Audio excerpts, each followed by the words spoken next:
है कि सिद्ध कीजिए कि एक वर्ग की किसी भुजा पर बनाए गए समबाहु त्रिभुज का क्षेत्रफल जो है, ठीक है, उसी वर्ग के एक विकर्ण पर बनाए गए समबाहु त्रिभुज के क्षेत्रफल का आधा होता है। ठीक है, तो सबसे पहले एक आप वर्ग बना लीजिए, ये वर्ग है और मान लेते हैं इसकी भुजा जो है एक ए, मतलब जो भुजा है, क्योंकि प्रत्येक भुजा समान होगी तो हम मान लेते हैं इसकी भुजा जो है ए है, ये ए, ये ए, ये भी ए और ये भी ए। ठीक है, तो आप इसमें लिख लीजिए कि दिया है कि आप इसको नाम दे दीजिए ए बी सी डी, ये ए, ये बी, ये सी, ये डी, कि ए बी सी डी एक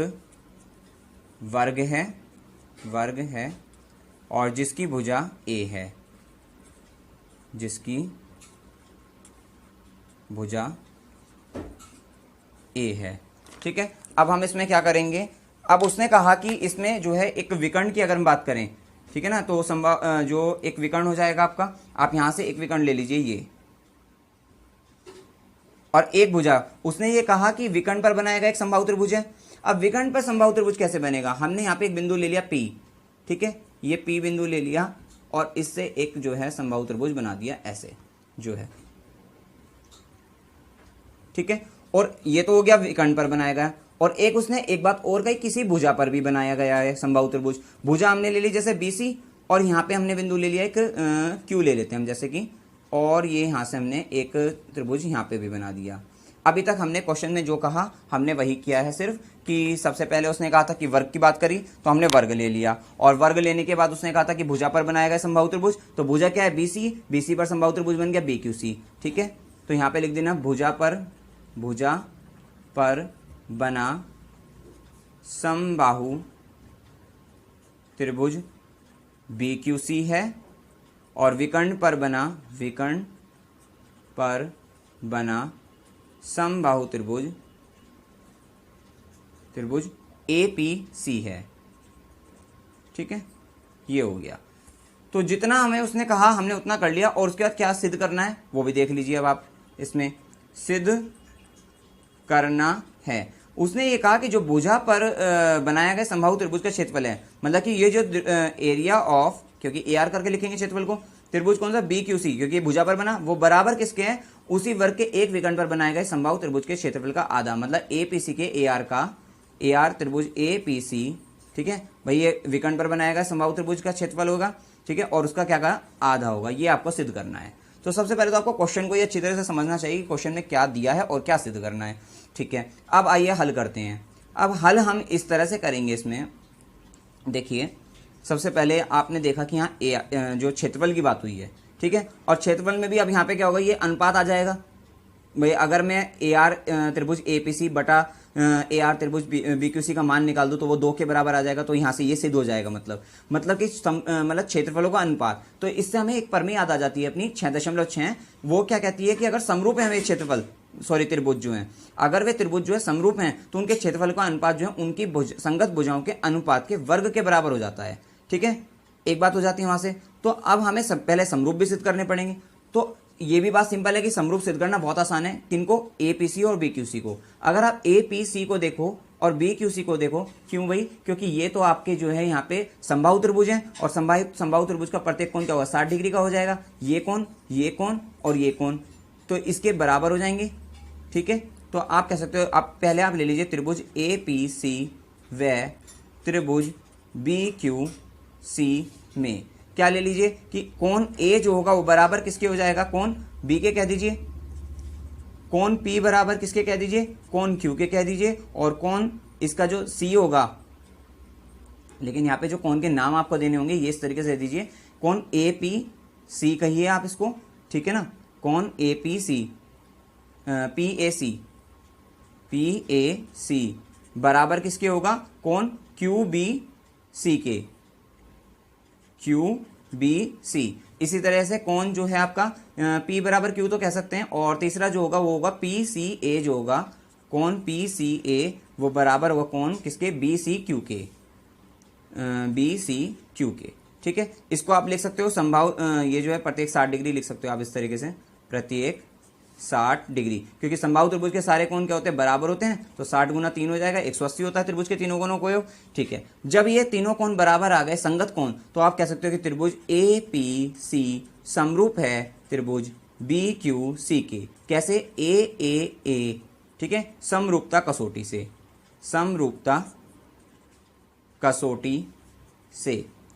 चलिए, अब हमने इतना पता कि AR की बात हो रही थी, तो AR से मतलब AR की बात हो रही थी, त्रिभुज के क्षेत्रफल की बात हो रही थी, तो हमने क्या करा, समरूप बना दिया उन्हीं त्रिभुजों को। तो अब इसका मतलब मैं प्रमेय अगर 6.6 लगाता हूं, तो एक बार देखिए क्या होता है प्रमेय 6.6 लगाकर, कि प्रमेय 6.6 से ये आपको लिखनी होगी। आप लिख सकते हो यहाँ पे कि दो समरूप त्रिभुज के क्षेत्रफल का अनुपात उनकी संगत भुजाओं के अनुपात के वर्ग के बराबर होता है। ये आपको लिखनी चाहिए इसमें। ठीक है, तो आप कर दीजिए AR ऑफ त्रिभुज कौन सा, ये जो आपका APC कर लीजिए पहले आप, APC बटे AR ऑफ त्रिभुज कौन सा, BQC। ठीक है, अब ये समरूप थे तो इनके क्षेत्रफल का अनुपात क्या होगा, संगत भुजाओं के अनुपात के वर्ग के बराबर। क्या क्या होगी संगत भुजा, भाई ये हो जाएगी AP बटा BQ हो जाएगी, इसका वर्ग बराबर PC बटा QC हो जाएगा, इसका वर्ग बराबर AC बटा BC हो जाएगा, इसका वर्ग। ये तो पता लग गया होगा संगत भुजाओं का, ये संगत भुजाओं का अनुपात हमने कैसे ले लिया। ठीक है भैया, जैसे दो त्रिभुज थे ना, ये आपके APC, तो पहले AP बटा BQ हो गया, पहला PC बटा, ये PC है, PC बटा QC हो गया, और AC बटा BC हो गया। अभी तक हमने बहुत सिंपल तरीके से जैसे जैसे क्वेश्चन ने कहा वैसे वैसे हमने किया है। ठीक है, अब हमारा AR की बात हुई थी, हमें तो यही अनुपात निकालना है। चलिए, अब आप देखिए इनमें से कौन सी भुजा आप ऐसी है जो आप आराम से निकाल सकते हो। अगर हम बात करें ये AC और BC की, क्योंकि हमें वर्ग की भुजा पता है। यहाँ पे देखिए वर्ग की भुजा है आपकी, ये A है, ये A है, दो भुजा पता, तो ये कौन क्या होता है, वर्ग में 90 डिग्री होता है। तो अगर इस त्रिभुज को लेके आप AC निकाल सकते हो ना, और BC तो आपको पता ही है पहले ही, BC तो आपको पता ही है वर्ग की भुजा है, तो ये तो A है ही।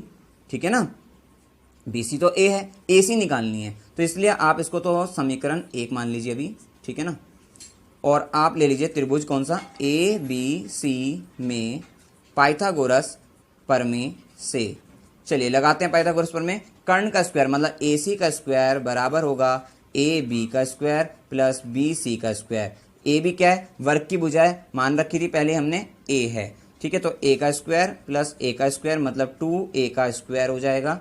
ये आ गया AC का स्क्वायर बराबर 2A का स्क्वायर। तो AC बराबर हो जाएगा अंडर रूट में 2A का स्क्वायर, अंडर रूट 2 को तो अंडर रूट 2 लिखेंगे, और A स्क्वायर को क्या लिखेंगे, A, तो ये A√2 आ गई आपकी। क्लियर है, बस अब आपको AR त्रिभुज APC बटे AR त्रिभुज BQC निकालना है। वो बराबर किसके होगा, AC बटा BC का होल स्क्वायर। AC कितना है, A√2 बटे BC कितना है आपका, A है, और इसका स्क्वायर आ गया। ठीक है, A से A खत्म, √2 का स्क्वायर क्या होगा पता ही आपको, 2 होता है। आपको नहीं भी बताओ, आपको मैं बता देता हूँ, अंडर√2 गुना अंडर√2, ये क्या होगा, 2 की पावर 1/2 होगा, और ये भी 2 की पावर 1/2 होगा। आधार समान हो तो गुना में खाते जुड़ जाएंगी, तो 1/2 प्लस 1/2 1 हो जाएगा, मतलब 2 की पावर 1 हो जाएगा। तो इसको मतलब 2 होता है बटा 1। तो ये आ गया एरिया ऑफ त्रिभुज APC बटे एरिया ऑफ त्रिभुज BQC बराबर 2/1। लाना क्या था, देखिए सिद्ध क्या करना है, एरिया ऑफ त्रिभुज BQC बराबर लाना है। तो हमने क्या करा, 2 में इसकी गुना कर देते हैं, मतलब क्रॉस मल्टीप्लाई कर देते हैं। तो एरिया ऑफ त्रिभुज APC बराबर 2 गुना एरिया ऑफ त्रिभुज BQC।